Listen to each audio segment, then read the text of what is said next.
Le feedback est un outil de développement individuel et collectif, mais aussi un outil d'amélioration de la performance.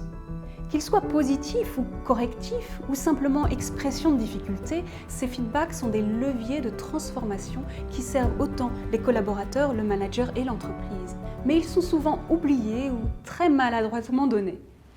Quand et comment donner ces feedbacks afin qu'ils optimisent engagement et performance? Comment répondre aux feedbacks négatifs et objections délicates? Voici quelques extraits du parcours. Un premier extrait sur l'art du feedback négatif. Recadrer sans démotiver. Voici donc un récapitulatif des 5 étapes d'un feedback négatif, alias recadrage. 1. Faites un accueil positif.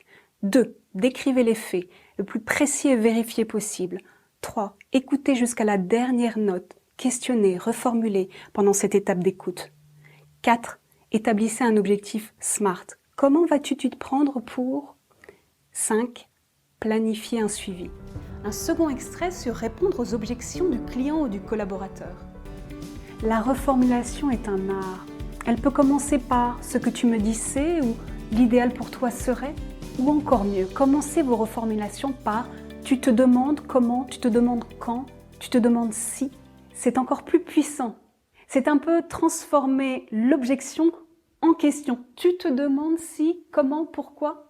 À l'objection, le délai est trop court, vous dites « tu te demandes comment en 3 semaines nous pourrons atteindre l'objectif ?» À l'objection « je ne suis pas certain d'avoir besoin de votre produit », vous dites « vous vous demandez ce que ce produit vous apportera de plus ?» Je vous le rappelle, la reformulation est réussie si vous obtenez un « oui » de votre interlocuteur. Oui dans le sens « oui c'est cela, oui tu m'as compris ». Un troisième extrait sur « donner un feedback à son chef ». Pourquoi si peu de collaborateurs ne donnent pas de feedback à leur chef?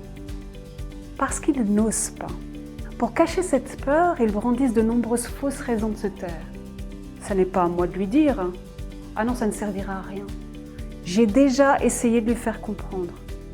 Les autres managers ne sont pas mieux. Ils souffrent de leur relation à leur N+1 ou N+2. Cela ne leur convient pas, mais ils ne disent rien. La vraie raison?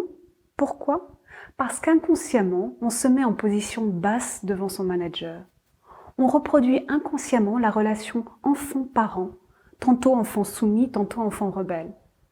Est-ce qu'on dit à son papa qu'il n'est pas un bon éducateur? Non. Oser donner un feedback à son chef, c'est un peu passer de la relation enfant-parent à adulte-adulte. 2 adultes qui se parlent posément quand il y a un problème. Vous avez envie d'approfondir le sujet? Je suis ravie de vous accompagner sur le parcours L'art du feedback. À tout de suite!